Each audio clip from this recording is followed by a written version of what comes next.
Hello everybody, in this tutorial I'll show you how to get the Dodo Egg in Windrose. First of all, make sure you're in the coastal jungle biome and have a weapon at hand.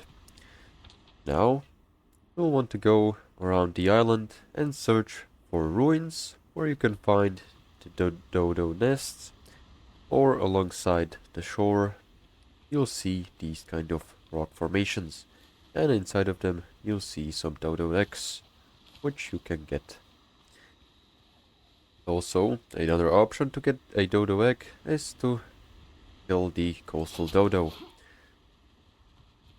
which has a chance of dropping dodo eggs. As you can see, I got 2 of them. So, this is pretty much all how to get dodo egg in Windrose. Thank you for watching. Make sure to like and subscribe if you found this helpful, and see you in the next one.